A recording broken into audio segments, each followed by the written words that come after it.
Você já nasce carregando algum tipo de valor ou não, você nasce com uma lousa branca. E conforme você vai vivendo, a cultura, a criação, o ambiente vai escrevendo nessa lousa e você vai se constituindo quanto indivíduo nessa sociedade a qual você está inserido. Bom, seja do viés inato ou não, o que de fato devemos aceitar é que quando você veio ao mundo, uma cultura vigente já estava aí. E uma vez que essa cultura já era vigente, já estava aí antes de você, ela é carregada de um conglomerado complexo de bandeiras, artefatos, fala, costume, ética e assim sucessivamente. Então, conforme você foi se relacionando nessa sociedade, os valores dela começaram a te acertar. É claro que em determinado momento você tem a capacidade de optar, mas boa parte do seu comportamento também reflete o ambiente ao qual você está inserido, não excluindo a capacidade cognitiva, mas de fato você também é um ser moldado. Dito isto, culturalmente falando, hoje o nosso país é tido nos índices como um dos países com a maior população cristã do mundo. E de fato isto ocorre. Você não precisa ter muita força para que você perceba que por mais que você se relacione com pessoas que não são cristãs, elas usam expressões, verbalizam coisas que nós no meio religioso costumamos verbalizar. Coisas do tipo: se Deus quiser, se for da vontade de Deus, eu creio que Deus pode fazer isto, se Deus permitir, se Deus me der graça. Mesmo não tendo uma prática religiosa constante, seja no âmbito católico, seja no meio católico ou protestante, ou nas suas variações, não importa. No nosso país é corriqueiro isto, por causa do padrão cultural dessa herança cristã que nós carregamos. De fato, quem tem esse entendimento cristão acerca da existência, já sai aí, entre aspas, 50% da vida um pouco mais facilitada. Em que sentido, aspecto, estou abarcando essa compreensão? Simples. Quando você nasceu, você já nasce tendo a compreensão de que você está inserido em um propósito. Então, quando você abarca para a vida aspectos metafísicos, lembrando que a expressão meta é além físico, você já entende que são as questões físicas. Então, quando você traz para esse mundo em que nós vivemos questões do além-mundo, você acaba compreendendo que você não é um resultado de uma ação sexual, de um coito entre dois indivíduos. O resultado deste coito, desta união, desta relação de dois indivíduos, te trouxe ao mundo, mas você está inserido num propósito maior que rege todo o mundo.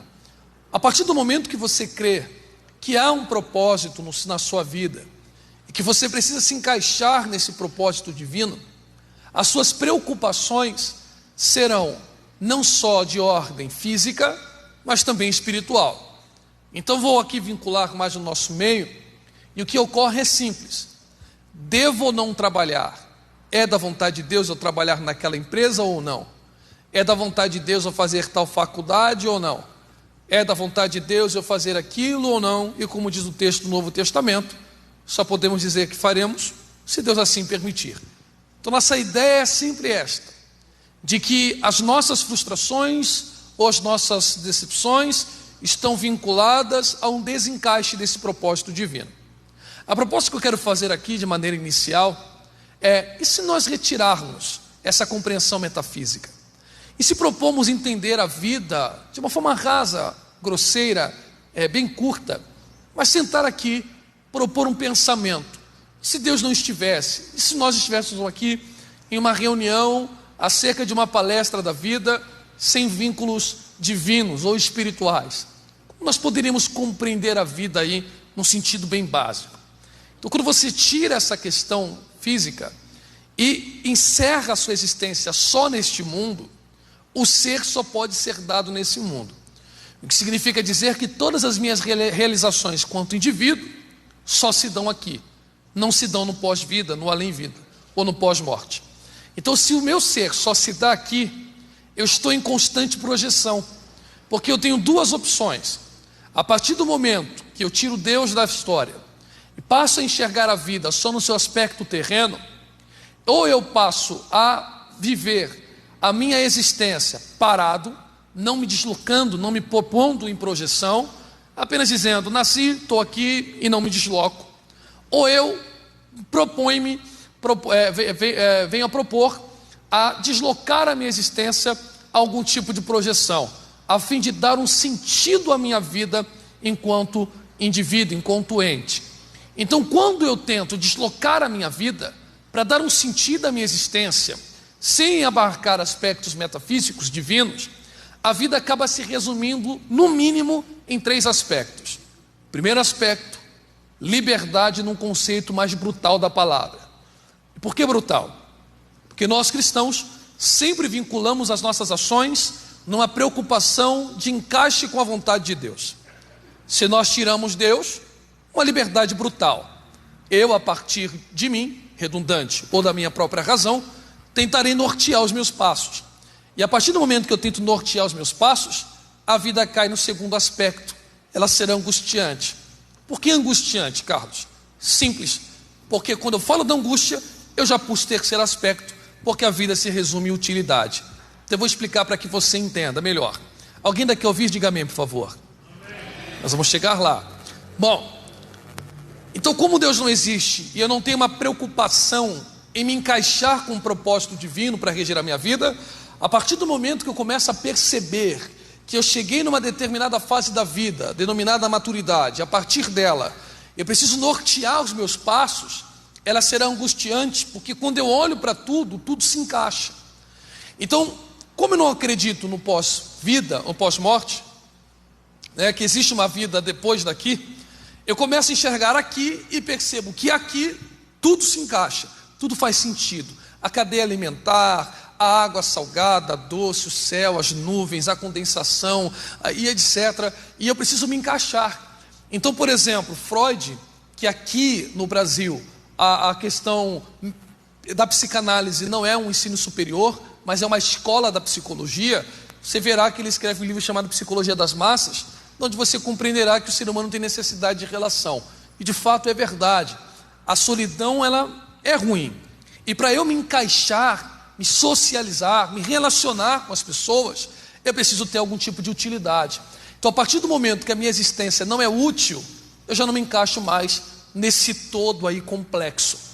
Então, todas as minhas decisões do que eu serei na vida, aonde eu quero chegar, os projetos que eu sonhei, as metas que tenho, as portas que quero abrir, a faculdade que quero cursar, a empresa que quero trabalhar, o salário que eu quero ter, esqueça, não é uma ideia 100% garantida no seu próprio eu. Porque eu entendo assim. Conversa, o meio que você vive, as pessoas que você se relaciona, em quem você se inspira, todos esses fatores, inclusive a sua própria decisão, serão a somatória para que te conduzirão a esse resultado de vida. Então vou ser mais específico para que você entenda. Você consegue ser alguma coisa sem a opinião dos outros, mas se preocupa com a opinião dos outros, porque isto é do ser humano. Tanto é verdade que quando você posta uma foto, você, eu, todos nós, nos preocupamos com o nosso aspecto. Ou você muda a cor do olho, as moças afinam o nariz, as outras batem foto de lado ou colocam a bolsa, e assim sucessivamente. Preocupados se a sua existência terá uma relevância, terá algum sentido ou se encaixará num todo complexo. Então, para eu me encaixar, eu preciso ser útil. E aí um filósofo chamado Heidegger, falando sobre existencialismo, dá um exemplo extraordinário, falando acerca do giz. Então, na maioria dos irmãos que estão aqui, acredito, na escola usava-se um giz num quadro negro, não era isso? E aí ele pergunta, o que é o giz? O que é o giz, irmãos? O que é o giz?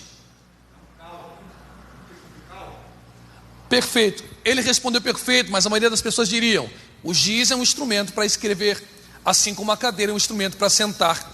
Então, na maior parte da vida, nós avaliamos as coisas pela sua utilidade, e não pelo ente, não pelo que ele é enquanto existente, mas pelo sentido da coisa tem enquanto existe. Por exemplo, um copo só me é útil porque ele comporta líquido. Se ele rachar, não me serve mais. Uma cadeira só me é boa porque eu consigo me assentar. Se ela quebrar a perna, não me serve mais. Então nós temos essa ideia de que avaliarmos a existência das coisas no parâmetro da sua utilidade. Então a gente passa boa parte da vida tentando decidir as coisas enquanto nos encaixamos no todo, a fim de que as pessoas que nos cercam nos digam que somos úteis.